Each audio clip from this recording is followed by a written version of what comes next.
Guten Abend an alle. Ich bin Peter und willkommen zurück bei Wow Spoken German. Adele, ich muss dir etwas gestehen. Ich bin so frustriert. Hallo zusammen, ich bin Adele. Oh nein, Peter, was ist los? Du siehst wirklich unglücklich aus. Erzähl mir alles. Weißt du, ich lerne jetzt seit 6 Monaten Deutsch. Jeden Tag lerne ich neue Wörter, mache Übungen, schaue Videos. Aber gestern ist etwas Seltsames passiert. Was denn? Ich bin sehr neugierig. Und liebe Zuhörer, habt ihr auch manchmal frustrierende Momente beim Deutschlernen? Schreibt es uns in die Kommentare. Also, gestern war ich im Supermarkt. Eine nette Frau hat mich auf Deutsch etwas gefragt. Und weißt du was? Ich konnte kein einziges Wort sagen. Mein Kopf war komplett leer. Oh Peter, das kenne ich so gut. Das ist mir auch schon passiert. Aber sag mal, was hat die Frau dich gefragt? Sie wollte wissen, wo die Milch ist. So einfach. Ich kenne das Wort Milch seit dem ersten Tag. Aber in diesem Moment nichts. Alles weg. Das ist wirklich frustrierend. Aber weißt du was? Das ist völlig normal. Viele Lerner haben dieses Problem. Es gibt sogar einen Namen dafür. Wirklich? Es gibt einen Namen? Das macht mich ja schon etwas glücklicher. Ich dachte nur, ich habe dieses Problem. Nein. Viele Menschen vergessen Wörter, besonders in stressigen Situationen. Dein Gehirn war wahrscheinlich nervös. Und liebe Zuhörer, kennt ihr dieses Gefühl auch? Schreibt uns eure Erfahrungen. Aber, Adele, ich verstehe es nicht. Ich lerne jeden Tag. Ich wiederhole die Wörter. Ich schreibe sie auf. Warum vergesse ich sie dann? Das ist eine sehr gute Frage, Peter. Es gibt mehrere Gründe. Erstens, lernst du die Wörter nur aus Büchern? Ja, meistens schon. Ich habe ein dickes Deutschbuch und viele Listen mit Vokabeln. Ich lerne jeden Abend 1 Stunde lang. Aha, das ist das Problem Nummer 1. Dein Gehirn lernt die Wörter nur theoretisch. Du benutzt sie nicht im echten Leben. Meinst du, ich sollte mehr sprechen? Aber mit wem? Ich kenne keine Deutschen hier in meiner Stadt. Das ist kein Problem. Du kannst mit dir selbst sprechen. Klingt komisch, aber es funktioniert wirklich gut. Probiere es aus. Mit mir selbst sprechen? Wie soll das gehen? Die Leute denken dann, ich bin verrückt. Nein, mach es zu Hause. Wenn du kochst, beschreibe auf Deutsch, was du machst. Wenn du aufräumst, sage die Wörter laut. Das ist interessant. Also, wenn ich eine Tomate schneide, sage ich laut, ich schneide eine Tomate. Genau. Und noch besser, beschreibe alles. Ich nehme das Messer. Das Messer ist scharf. Die Tomate ist rot und rund. Ich schneide die Tomate in kleine Stücke. Wow, das macht Sinn. So benutze ich die Wörter aktiv, nicht nur passiv beim Lesen. Richtig. Und weißt du was noch? Dein Gehirn vergisst Dinge, die es nicht wichtig findet. Wenn du etwas nicht benutzt, denkt dein Gehirn, es ist nicht wichtig. Also muss ich mein Gehirn überzeugen, dass Deutsch wichtig ist? Ja. Und das machst du, indem du Deutsch in dein tägliches Leben bringst. Nicht nur abends beim Lernen. Das verstehe ich. Aber sag mal, Adele, es gibt noch ein anderes Problem. Manchmal lerne ich ein Wort und am nächsten Tag ist es weg. Komplett verschwunden. Oh ja, das ist sehr häufig. Das liegt daran, wie unser Gedächtnis funktioniert. Liebe Zuhörer, passiert euch das auch? Teilt eure Geschichten mit uns. Wie funktioniert denn unser Gedächtnis? Ich dachte immer, wenn ich etwas lerne, bleibt es dort. Nein, so einfach ist es leider nicht. Stell dir dein Gehirn wie einen großen Schrank vor. Wenn du etwas Neues lernst, legst du es in den Schrank. Okay, das verstehe ich. Und dann? Aber dieser Schrank ist sehr unordentlich. Wenn du etwas nur einmal hineinlegst und nie wieder benutzt, verschwindet es hinter anderen Dingen. Also muss ich immer wieder in den Schrank schauen und die Sachen benutzen? Genau. Das nennt man Wiederholung. Aber nicht irgendeine Wiederholung. Es gibt eine spezielle Methode. Eine spezielle Methode? Erzähl mir mehr, ich bin sehr interessiert. Es heißt Spaced Repetition auf Englisch.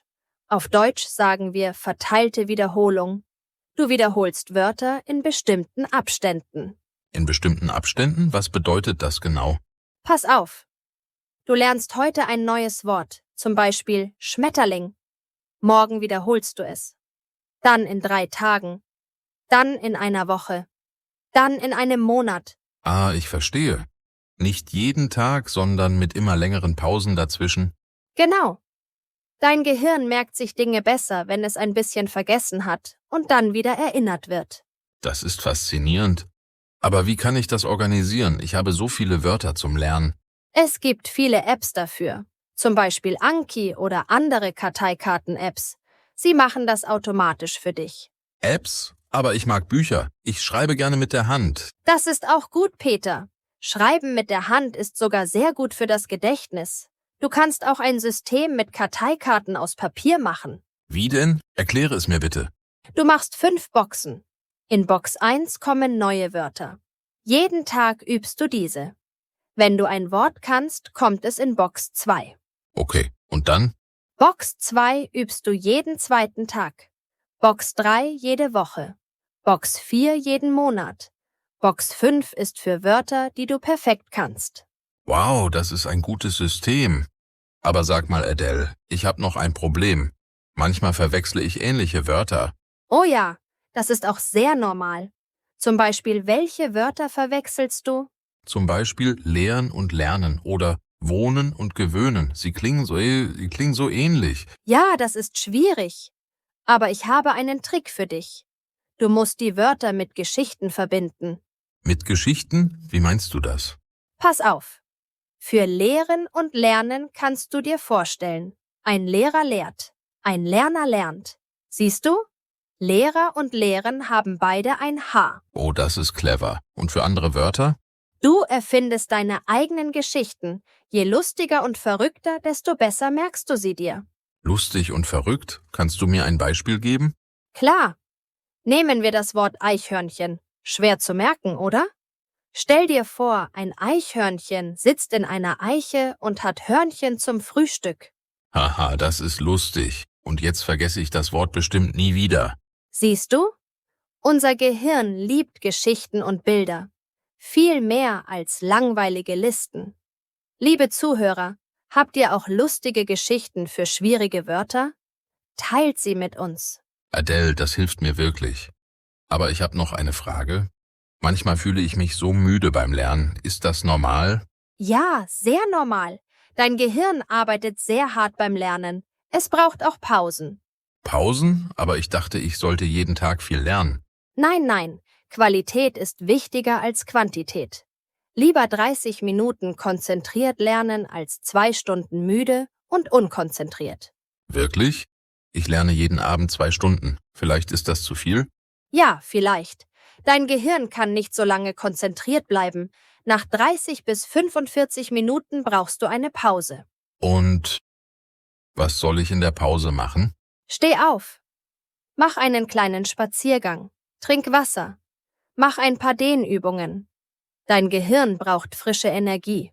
Okay, das werde ich probieren. Aber sag mal, warum vergesse ich manchmal Wörter, die ich schon seit Wochen kenne? Gute Frage.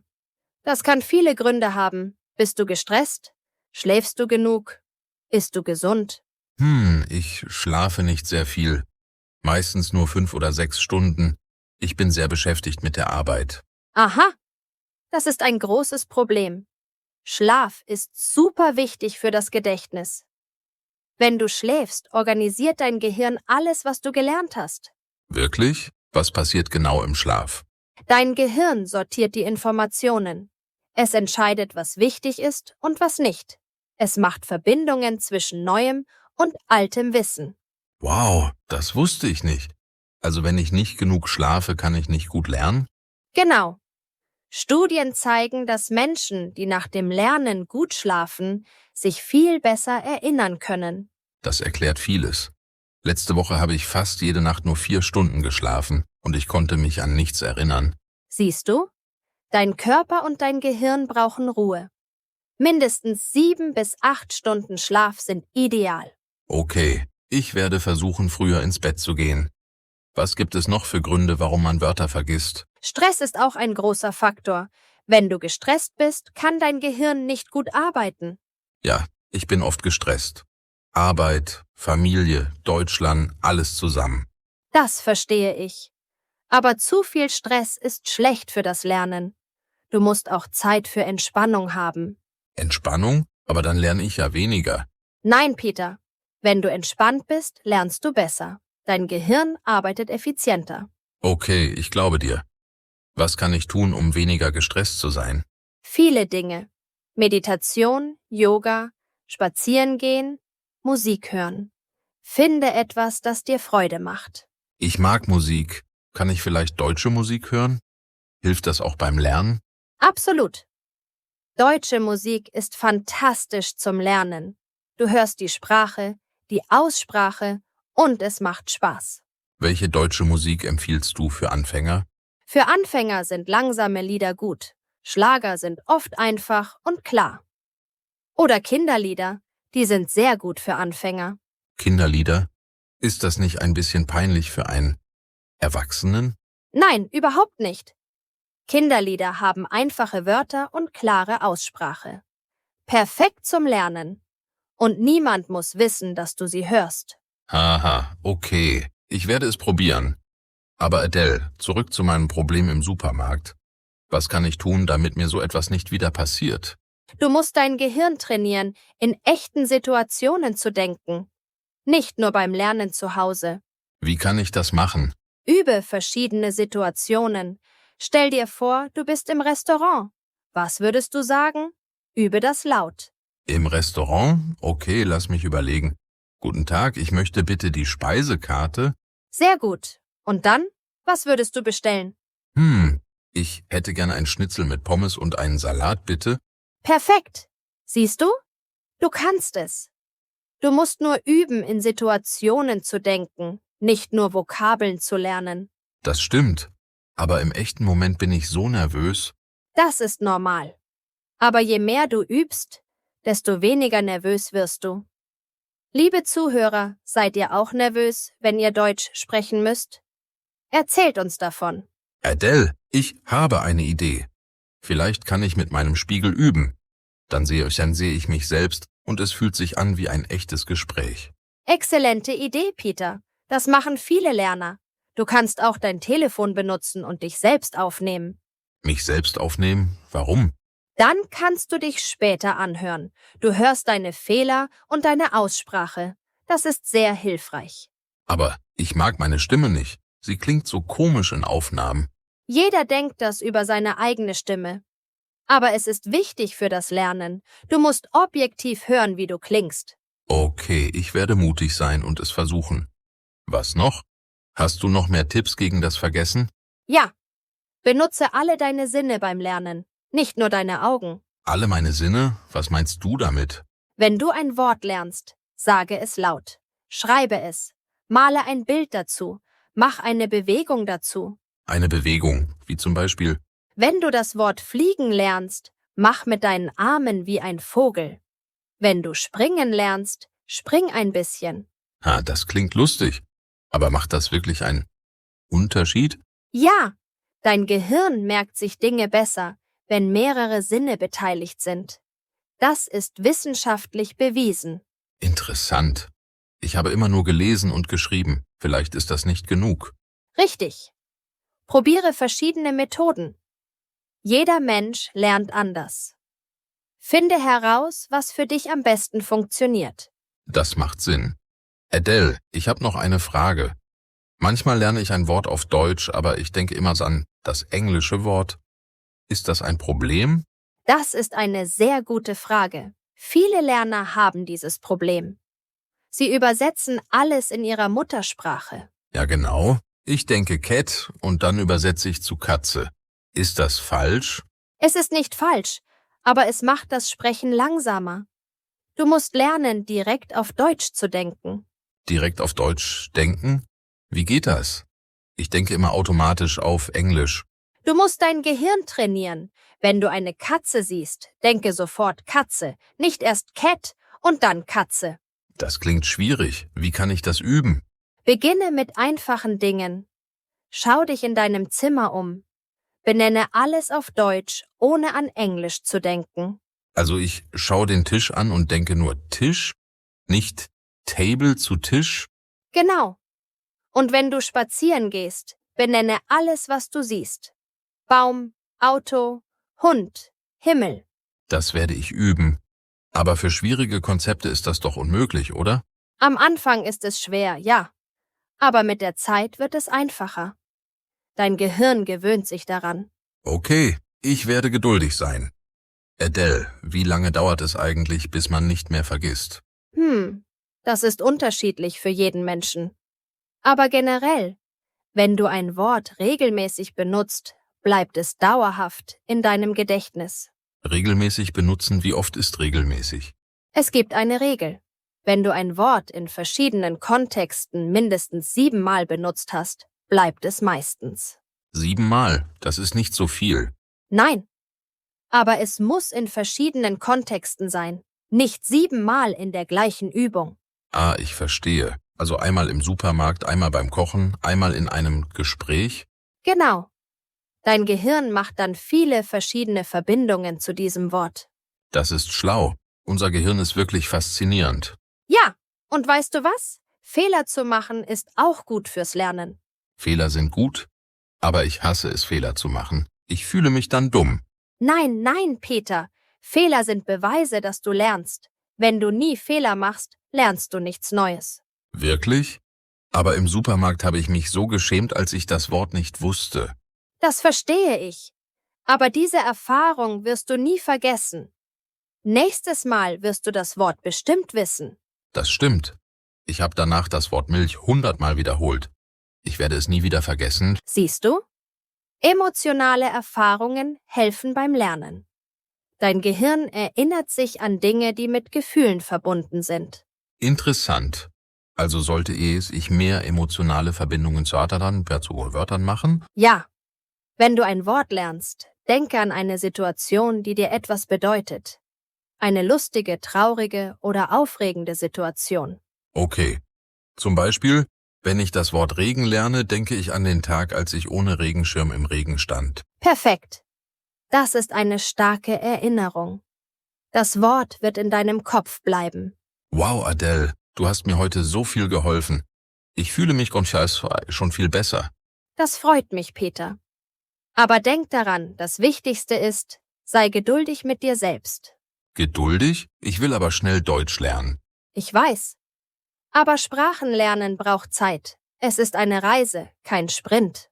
Eine Reise? Das ist eine schöne Art, es zu sehen. Ja. Und auf jeder Reise gibt es gute und schlechte Tage. Das ist normal. Liebe Zuhörer, wie geht es euch auf eurer Deutschreise? Schreibt es uns. Das ist wahr. Manche Tage fühle ich mich super, andere Tage denke ich, ich lerne nie Deutsch. Genau. Aber diese schlechten Tage gehören dazu. Sie bedeuten nicht, dass du versagst. Danke, Adele. Das muss ich mir immer wieder sagen. Also, lass mich zusammenfassen, was ich heute gelernt habe. Gute Idee. Wiederholung ist wichtig. Also, erstens, ich muss Deutsch im echten Leben benutzen, nicht nur in Büchern lernen. Richtig. Zweitens, ich brauche genug Schlaf, sonst funktioniert mein Gedächtnis nicht gut. Sehr wichtig. Drittens, ich sollte mit verteilter Wiederholung lernen, nicht alles auf einmal. Perfekt. Viertens, lustige Geschichten und Emotionen helfen beim Erinnern. Genau. Und fünftens, ich muss alle meine Sinne beim Lernen benutzen, nicht nur meine Augen. Exzellent zusammengefasst, Peter. Du bist ein guter Schüler. Danke, und ich habe verstanden, dass Fehler okay sind und dass ich geduldig sein muss. Richtig. Das sind die wichtigsten Lektionen. Und liebe Zuhörer, welche dieser Tipps werdet ihr ausprobieren? Schreibt uns in die Kommentare. Ja, bitte teilt eure Erfahrungen mit uns. Wir wollen von euch hören. Peter, ich bin sicher, beim nächsten Mal im Supermarkt wirst du keine Probleme haben. Ich hoffe es. Ich werde alle deine Tipps befolgen. Danke für deine Hilfe. Gerne, Peter. Denk daran, jeder vergisst manchmal Wörter, sogar Muttersprachler. Es ist Teil des Lernprozesses. Das beruhigt mich. Ich dachte, nur ich habe dieses Problem. Nein, alle haben es. Der Unterschied ist, wie wir damit umgehen. Mit den richtigen Strategien wird es besser. Ich bin jetzt motiviert. Ich werde heute Abend anfangen, mit mir selbst auf Deutsch zu sprechen. Wunderbar. Und vergiss nicht, Spaß zu haben. Lernen sollte Freude machen, nicht Stress. Du hast recht, ich war zu ernst. Ich werde versuchen, mehr Spaß beim Lernen zu haben. Sehr gut. Und liebe Zuhörer, vergesst nicht, Deutsch lernen ist eine Reise.